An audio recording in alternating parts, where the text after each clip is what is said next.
आज 18 अगस्त को देश की दिग्गज महिला राजनेता और पूर्व प्रधानमंत्री जवाहरलाल नेहरू की बहन विजयलक्ष्मी पंडित की जयंती है। उनका जन्म 18 अगस्त 1900 को हुआ था। वे स्वतंत्रता आंदोलन से जुड़ी रही और आजाद भारत में कई महत्वपूर्ण जिम्मेदारियां संभाली। संयुक्त राष्ट्र में भारत की पहली महिला अध्यक्ष और कई देशों में राजदूत के तौर पर उनकी पहचान बनी। लेकिन उनकी जिंदगी एक निजी अध्याय ऐसा भी रहा जिसकी चर्चा उनकी राजनीतिक उपलब्धियों के मुकाबले बेहद कम होती है। ये कहानी है विजयलक्ष्मी पंडित और पत्रकार राजनीतिक सैयद हुसैन की, उस रिश्ते की जिसे परिवार, समाज और परिस्थितियों के दबाव ने अधूरा छोड़ दिया। कहानी 1919 के आसपास की है। इंग्लैंड से पढ़ाई पूरी करने के बाद सैयद हुसैन पत्रकारिता के क्षेत्र में सक्रिय हुए और अपने बेबाक लेखों के कारण तेजी से पहचान बनाने लगे।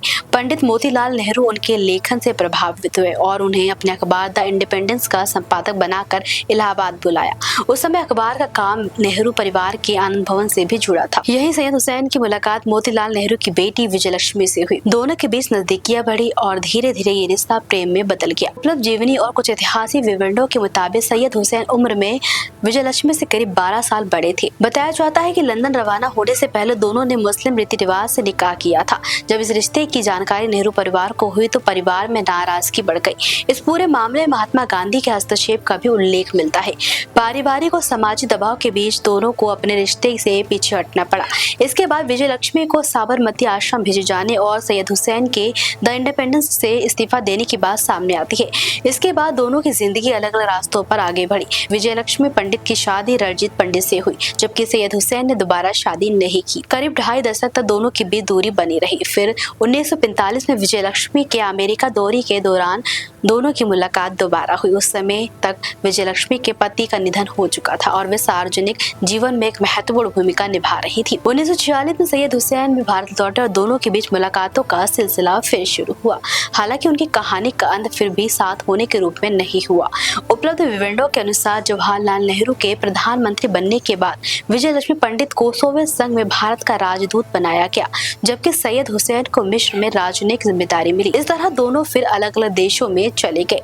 ये कहना कि उन्हें जानबूझकर एक दूसरे से दूर रखने के लिए ये नियुक्तियां की गई थी एक ऐतिहासिक दावा है जिनकी स्वतंत्र पुष्टि जरूरी है।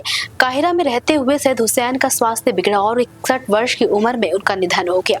उन्हें मिस्र में ही दफनाया गया। इस कहानी का भावुक पहलू यह है कि बाद में जवाहरलाल नेहरू ने काहिरा जाकर सैयद हुसैन की कब्र पर श्रद्धांजलि दी। यही वजह है कि विजयलक्ष्मी पंडित और सैयद हुसैन की कहानी आज भी इतिहास के उन निजी अध्यायों में गिनी जाती है जहाँ प्रेम, परिवार और समाज और राजनीति एक दूसरे से टकराते नजर आते हैं।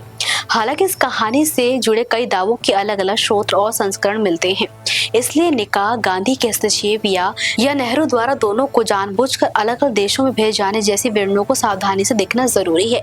विजयलक्ष्मी पंडित की सबसे बड़ी पहचान उनकी राजनीतिक और कूटनीतिक उपलब्धियां हैं, लेकिन उनकी जिंदगी का यह निजी अध्याय जरूर सिखाता है कि इतिहास की बड़ी शख्सियतों के पीछे भी ऐसी कहानियां होती हैं जो सार्वजनिक जीवन की चमक के बीच नहीं पीछे छोड़ जाती। खैर, ये कहानी सुनकर आपको कैसा लगा हमें जरूर बताइएगा। देखते रहे दैनिक भास्कर डिजिटल। राजनीति हो या क्रिकेट, देश विदेश की ब्रेकिंग हो या आपके मोहल्ले की बड़ी खबर, सब मिलेगा एक ही ऐप में, सबसे तेज और भरोसेमंद। अभी डाउनलोड करें दैनिक भास्कर डिजिटल।